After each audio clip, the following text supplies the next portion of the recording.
Yes, everybody. How yous doing, everybody? Welcome to Newcastle Fans TV. We are live and interrupted. We are using 3 cameras today, everybody. Let's move these around. Hello to you over there and hello to you over there. Yes, I've been playing around. Well, that one looks a bit blurry, that one. I don't like that one. But yes, everybody, welcome to Newcastle Fans TV. This is the preview for Aston Villa. We're going to take a look at Aston Villa very, very shortly on their recent formations, results, and of course, they've appointed a new manager, of course, as well. But if you're new around here, help us out. And even if you're old, if you can help us out there by smashing that like button, that'll be absolutely wonderful. We are going to jump on the tactical pad because I've got all my gear back now, which is fantastic. So more on that very, very shortly. If you hear some clicking, that's just the heating going on in the background. But welcome everybody. So, have you all recovered after the Spurs game? I think I only just have my voice is only just starting to come back. What a night, what a day it was down north of London. A bit of a carry-on mind trying to get to the stations and get home and everything. But yeah, I can't really complain too much. What a day, and I love going to Spurs because every time I go there, we win. But Newcastle are absolutely flying at the moment, so it's positive to do all these types of videos now. You can see I'm still smiling away. But Newcastle United are absolutely flying, 4th in the table. We're scoring goals for fun. We've got players reborn.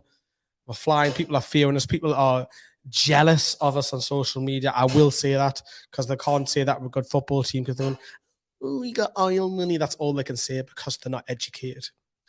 But anyways, moving on from that.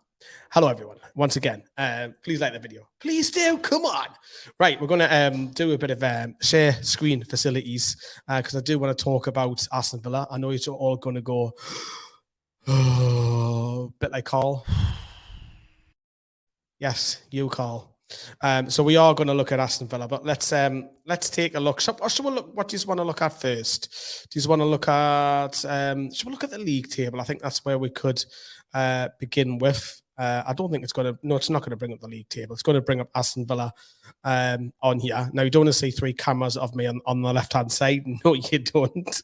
So this is the side that actually won 4-0 against Brentford. Now Villa, as I'm struggling to speak, Villa was struggling all season under Steven Gerrard.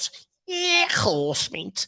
That's just my awful Scouse accent. But every time someone says that name, I can't think but say that.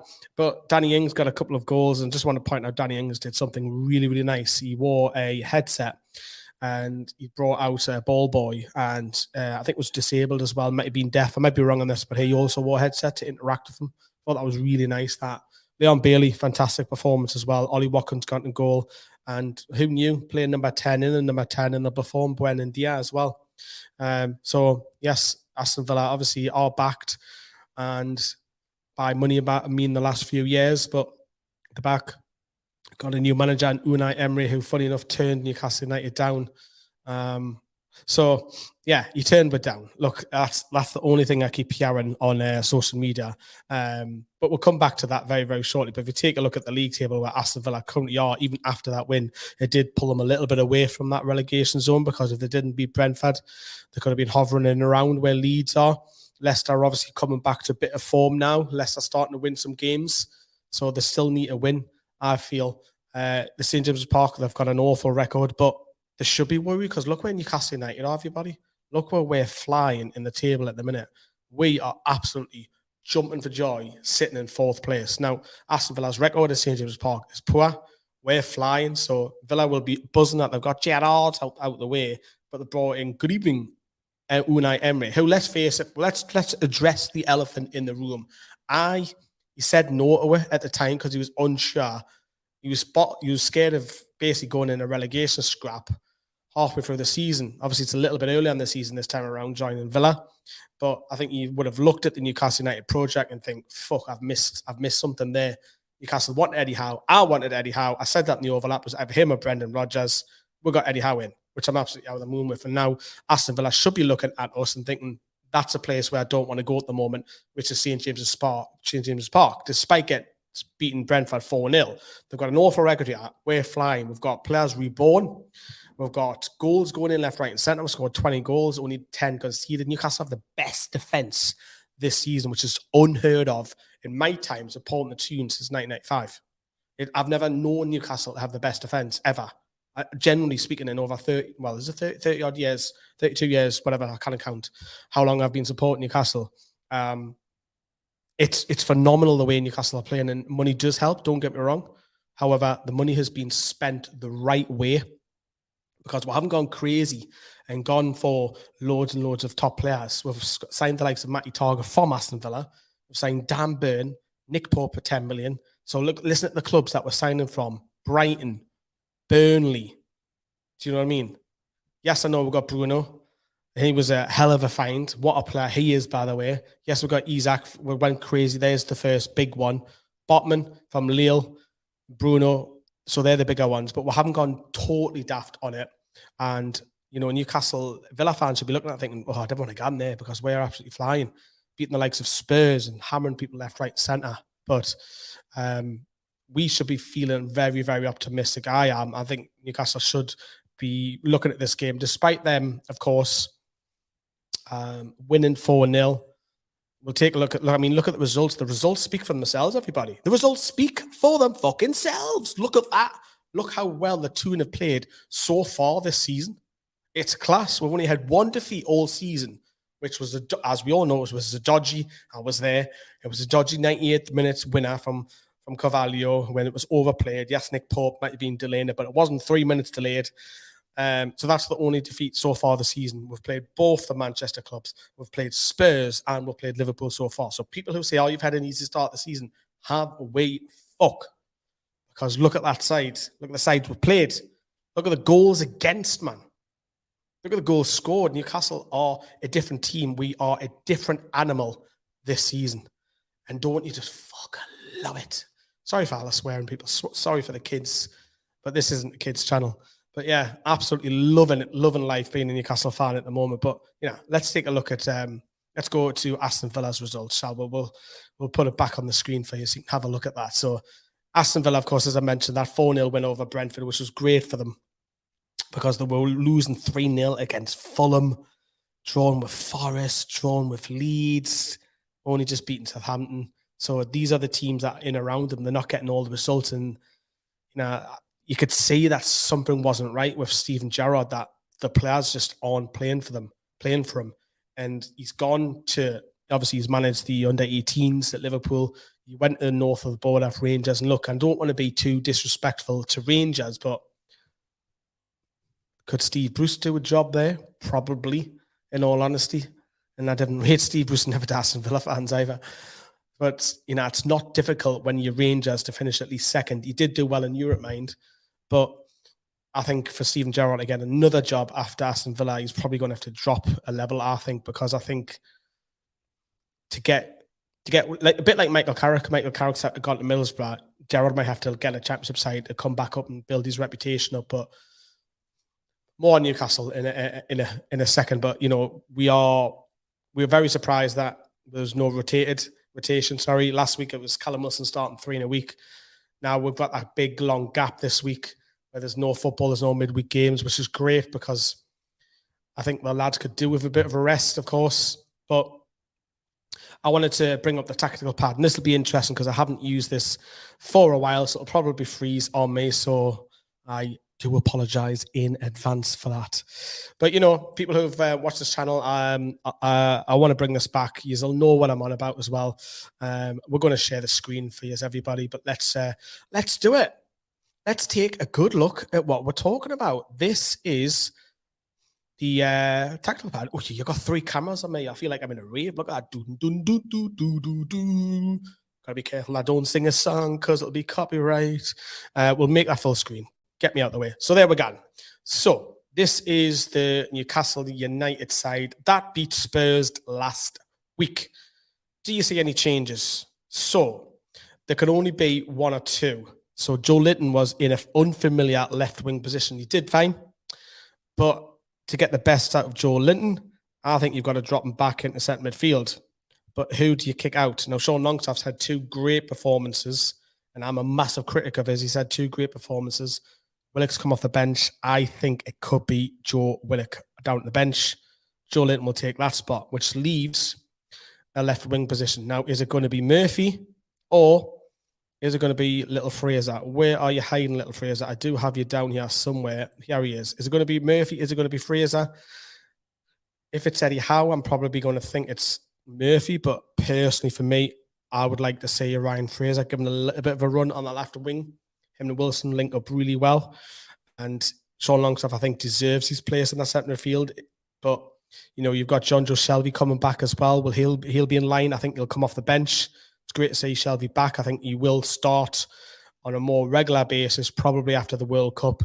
I cannot see there being too many. If I scroll up, lock on the bottom, you've got saint-maximin injured, Richie injured, Isaac injured, Dummett injured, Darlow injured.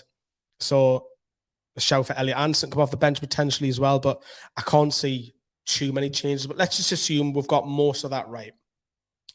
And also, Dan Burn, I just want to point out as well, who isn't your natural left back as well, but he's keeping Matty Targett out. Matty Targett was sensational for us at the end of last season. So Matty Targett's probably feeling a little bit hard done by. But when Aston Villa will get the ball, if I put a ball on the pitch, if this decides to work, let's get a football on this pitch, everybody. There it is. God, that's tiny. Right, so when Aston Villa, we know this, but when Aston Villa, let's just say it's Digne who's their left back. What you'll tend to find is we'll play the high pressing. So you'll have Miggy run to him. You'll have Sean Longstaff doing this as well. Sean Longstaff will run to him as well. So you'll have both of them literally in your face with high pressing constantly all the time, which is great. And that causes mistakes. Of course it does. So we've seen that with the Spurs when Miggy scored. It's the high pressing. And it's great to see because it's working in Newcastle. I can't remember a Newcastle side doing this kind of high pressing before. I cannot. And if I just get Miggy back into position there, and if the ball, when we have the ball, we're playing outside the back. So Pope will play it short, and Botman, what a player he seems to be now, and he's starting to grow, and he's just got his first call up to the Dutch side. And Fabian Schär, for me, is the best defender at the club this season, marginally for me. And that's how good he is. Kieran Trippier, captain, fantastic. Will get up and down this wing. What he'll do is he'll help Miguel Almiron. He'll talk to him. He'll say, look, go here, go there, go everywhere. I'm making loads of patterns. I'm making it up as I go along. I wasn't meant to do that. This is kind of live. I was meant to draw an arrow. But anyhow, I'll clear that. You know what I'm trying to mean. Trippier will get up this wing and help Miguel Almiron out, which is good, because that gives Miggy the license to get inside the box because he's scoring goals and he's a massive threat for Aston Villa, and he's now a key player. He's a massive key player for us because he's getting inside that box and he's doing this. He's getting in, and he's not just scoring, worldies every week. You've seen his goal against Spurs, which he made it himself. I know Sean Longstaff helped him out. He's got a tap in, which was handball against at home. My memory's gone, but he has scored a couple of worldies as well, and he is one player that Villa need to look out for. Trippier's also a threat, I think, because getting down that byline, his set pieces and his crosses as well. I think he's also a threat. I think we're really, really strong on the right hand side currently at the moment, and I thought I would never say that with Miggy in the side. Sean Longstaff deserves his place. Bruno's absolutely fucking magic, and he wears a magic hat. He could have signed for Arsenal, but he said no, fuck that. And he came to the tune. Can we put that on the end? Bruno Guimaraes, man, give him the ball and let him play. He's going to be a joy to watch in the World Cup.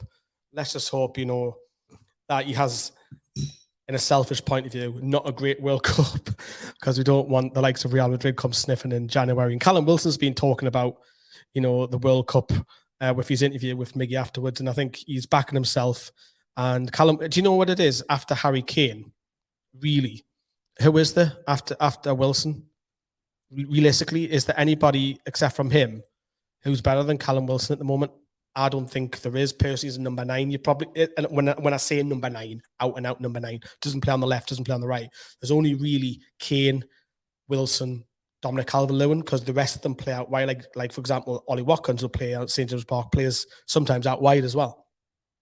I would take Callum Wilson as a backup, but if he doesn't go, I'm fine with that. So I want to talk about this bit, Dan Burn. I don't think Dan Burn will he doesn't, because Trippier, we know on the other side, will get up and help Almiron out. Dan Burn rarely goes past the halfway line. So what tends to find when that Newcastle are in possession is that Newcastle will normally drop to a 3 when we're in possession. Dan Burn will fill in like a left centre-back role, which then allows Trippier to bomb up, allows Almiron to get up. It'll allow 2 of the 3 midfielders to get up as well, where one of them will sit. Now, if Ryan Fraser plays, because I want Fraser to play, because I think he has a better end product, then Murphy's very small, low centre, and he grafts back as well. So, personally for me, I like Fraser over Murphy. Is Fraser the long-term option? No. Alan Saint-Maximin comes in that side when he's back. But for me, get the ball to Bruno. It's as simple as that. It's as simple as that. And I think Aston Villa have got to, how can Aston Villa stop him? Because Aston Villa have got to stop this guy. For me, he's key. Almiron's key. And if he gets any chances, Callum Wilson. Joe Litton will be a beast in midfield. We know that. Joe Litton will literally run into you. It doesn't matter where it is. He will run into these spaces. And it's something that and it's something that I'm very, very proud and happy to do these type of videos, because we've been doing these videos over the years where it's been very, very negative, where it seems to be, under the Bruce football. I'll just clear that because I make mistakes as I go. This is what happens when you're live. When it was Bruce, it'll be something like, I don't know, we'll use Fraser for the previously it was this, and this was so fucking negative as a Newcastle fan. And then he would have, give the ball, we'll just say Almiron's ESM, give the ball at ESM, give him it, and he'll do the rest, and Callum Wilson on the top. That was our tactic under Steve Bruce. It's amazing how the high press has come in and how well we are playing under Eddie Howe and the quality that we've got. I don't think it's fully there, but it's a lot better than what it was. Of course, money does help, as I say. We'll probably still need 1 or 2 more transfer windows to... I don't personally think that Newcastle have the squad depth for Europe.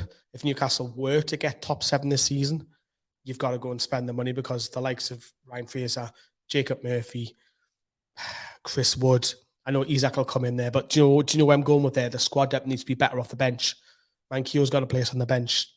Even Jamal Lascelles, So for me, I would go and splash the cash in January. I think you've got to. That's if. And do you know what it is as well? I'm not saying that you've got to go crazy and splash the cash, but if Newcastle want to try and get Champions League, you've got to throw the gauntlet down and say, right, we're going to back you, Eddie. You're doing fantastically well. The World Cup break of Eddie Howe's hovering around the European places, which isn't too difficult. There's only 3-4 games left before the break, and then Christmas comes when the games come back. Why not? But even if they didn't, what a job Eddie Howe's doing. Because I said top 10 at the start of the season. And this is a side that's coming here at Aston Villa. And I don't expect 3 points, but I'm very, very confident that we should get 3 points, because this is a side where, yes, they've won 4-0, but we're flying. People are scared to play us, which is it's a wonderful change. And as I've gone through the Villa teams, and as I've gone through our team as well, very much there. And if you like that sort of stuff, I'll chuck more and more them into like post-match stuff as well. I think it's great being a Newcastle fan at the moment. You've got to enjoy it. I'm loving doing these videos at the minute. I've been doing this 6-7 years, and I absolutely love doing it, especially when we're winning. It's a great confidence, and makes us feel happy. Makes you feel happy as well. But score prediction, I've got to be confident. I'm going to say Newcastle are going to win. I reckon we'll concede. I don't know why. I think we will concede. I'm going to say 2-1, but Newcastle are going to win 2-1. I want to know what you lot think as well, of course, in the comments down below. If you can help us out by smashing that like button, that would be wonderful. If you follow all the socials down here, that'd be great. Myself, Sam, and the Facebook lads, which is Mark, Liam, Harry, Josh, myself, and Sam. We graft to get Newcastle audience up, which is great. So big shout out to those guys as well. And of course, the membership, where you can see loads of exclusive stuff down below. You can join with Discord, have a chat with us, other members, and you also get exclusive videos from myself, Johnny, and Sam as well. What else do I need? Do I need to promote? Nah, I don't need to promote now else. Like the video, like it, and we'll see you at St. James's Park.